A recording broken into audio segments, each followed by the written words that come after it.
had mentioned that people like Snowden, when they advocate for something to do with cryptography, they don't understand the mathematics behind it.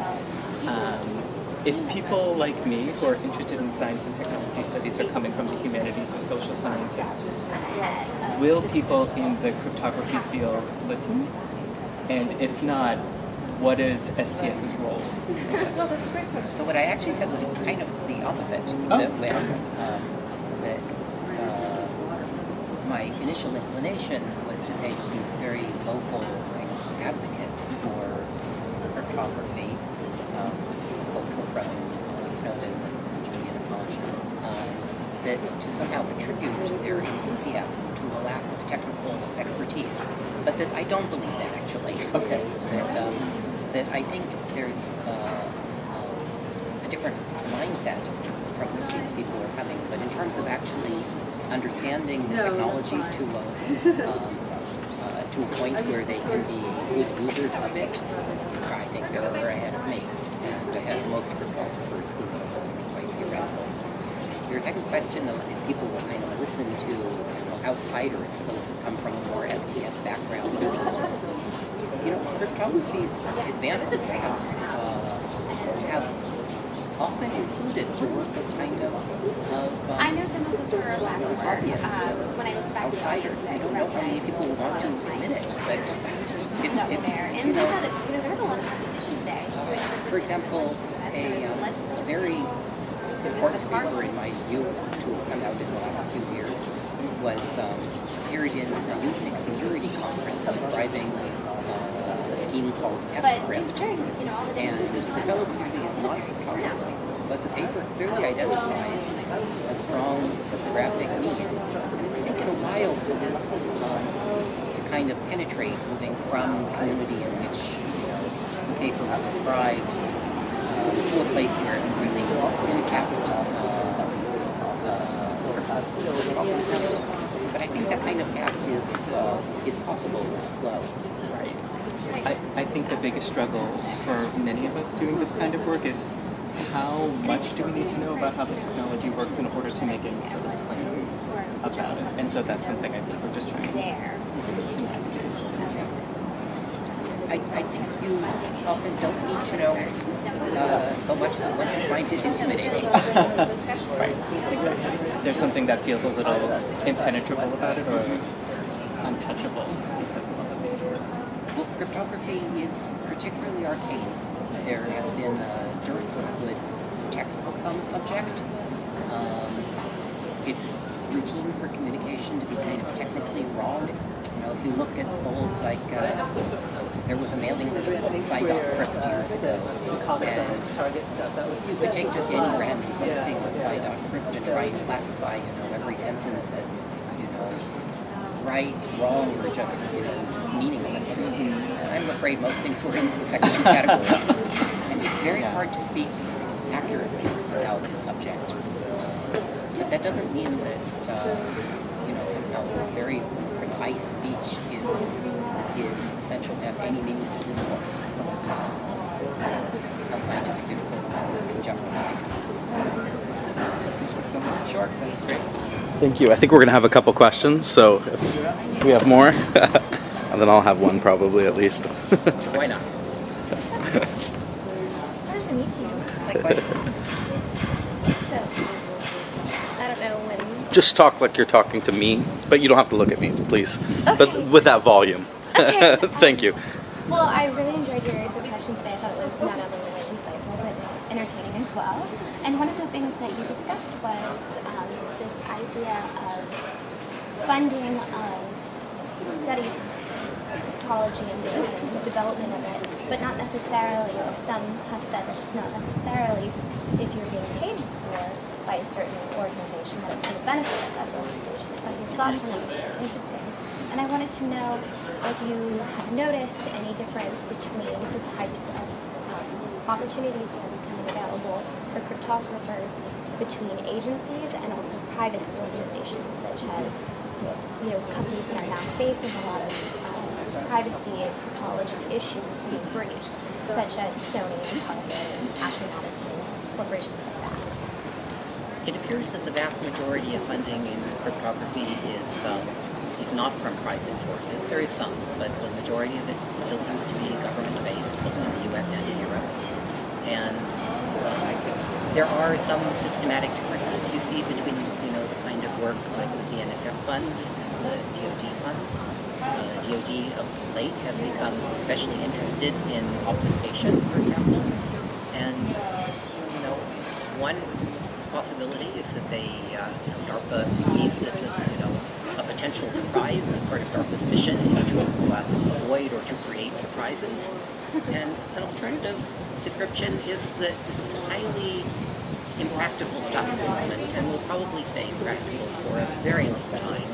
And maybe DoD is quite happy, as in the NSA quotes we saw, to have large fractions of the community's intellectual resources being expended on not so practical directions. It's very difficult to pull out motivations from a set of works that are funded, and different organizations may operate with multiple and often conflicting motivations. I believe many program managers, across the DoD and NSF are very strongly interested in privacy and security, and at some deeper organizational level, many of their superiors may be interested in its antithesis, and both things will happen, and that seems to be the nature of large bureaucracies. Yes, it does. So Phil, on your resume I saw that you're giving a distinguished lecture this fall in New Zealand. Yeah, in December, New Zealand, yeah. In December, New Zealand. And you're speaking with fellow cryptographers. Speaking to fellow cryptographers, yeah. And so what are you going to tell them?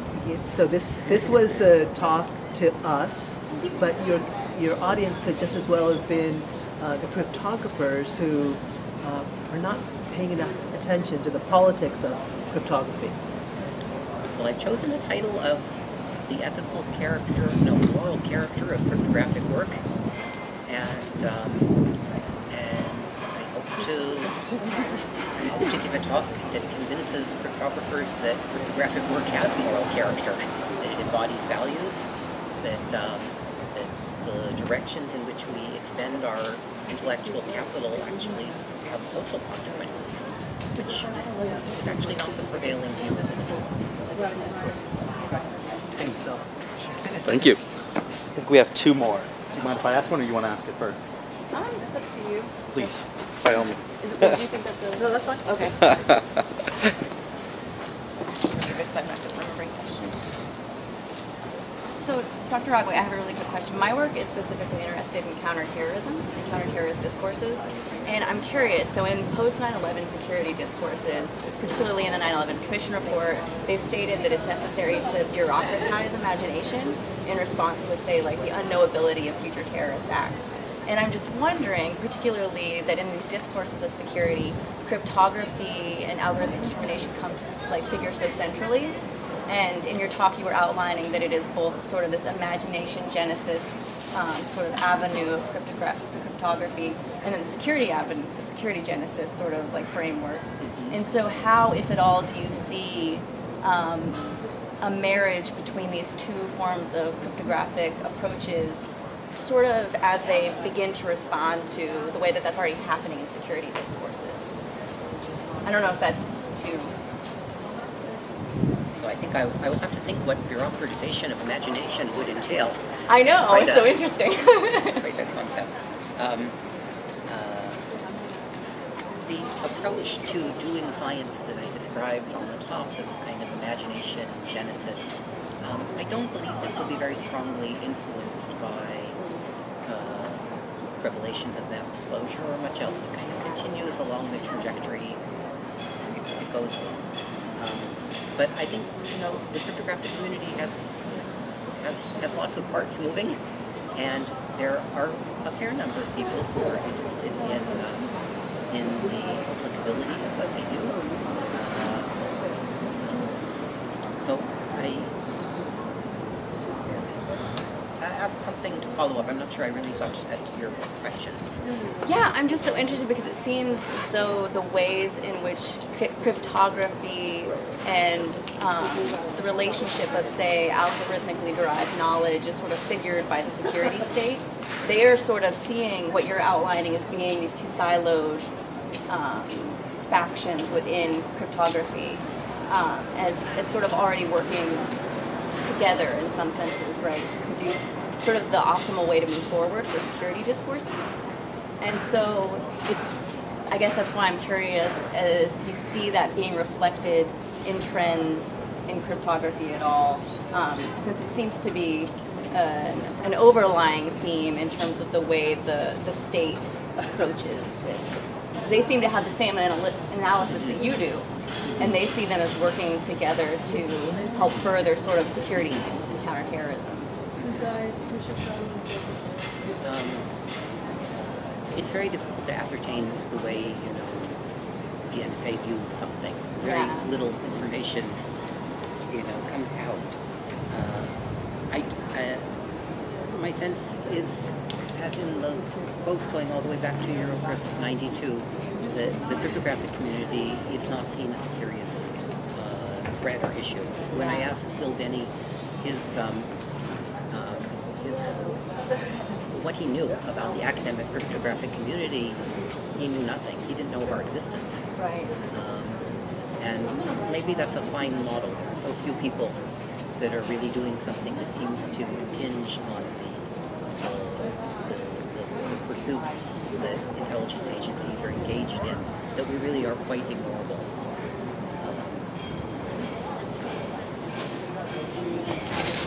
Great, thank you.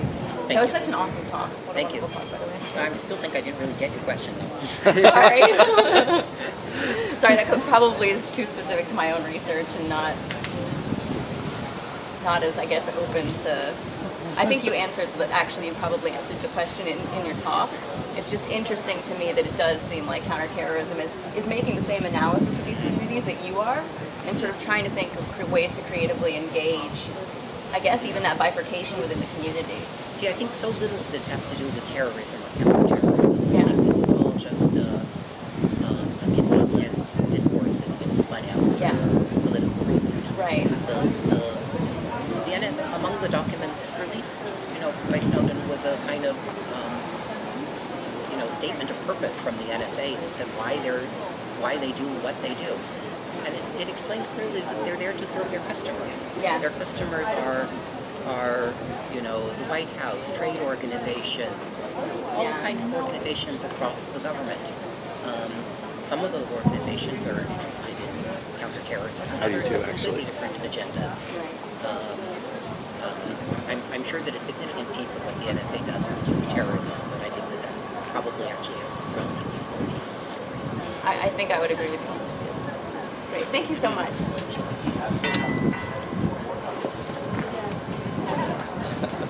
So disclaimer on my question is it's unfair because it's sort of a question about your entire talk. But in 2012, the Cypher there's a conversation where Assange and others are talking about solutions to the mass surveillance. And I believe it was Assange says, it seems it's either a policy decision or a physical answer or a policy answer. A technical. Basically, which is this. And basically that answer becomes questioning cryptography.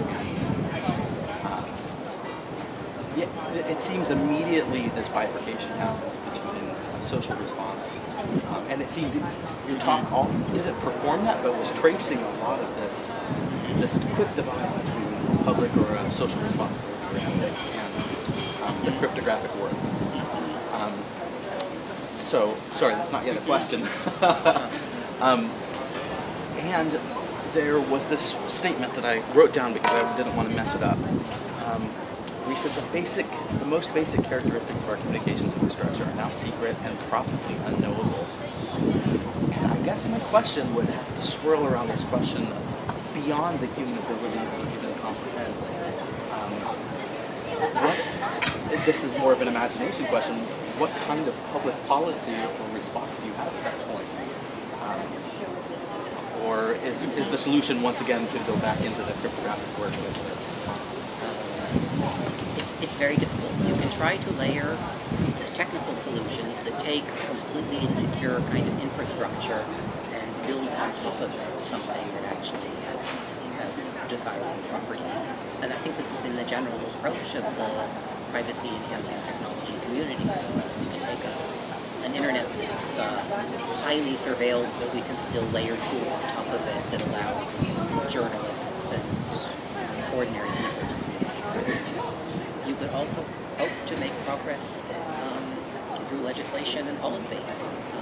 But I think, in doing that, you have to be very careful not to just remove an authority, because there's enormous redundancy built into the system, not only at a technical level, but even at a policy level.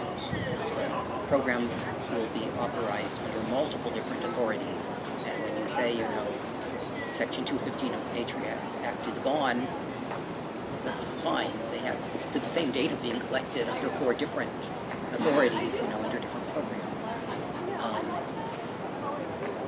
The extent to which it's possible to come up with responses that somehow merge these two things and avoid this kind of bifurcation of am I wearing a hat in which I'm acting political and speaking of policy things that should change, or am I wearing a hat that's purely technological? That I don't know, but I think that the technological hat we wear is implicitly informed by where we want things to go at a policy level. There's this kind of implicit politics embedded in what we do technologically, whether we recognize it or not. And similarly, the policy stuff only works and is meaningful when it respects how things actually operate. So, maybe there's not as sharp a distinction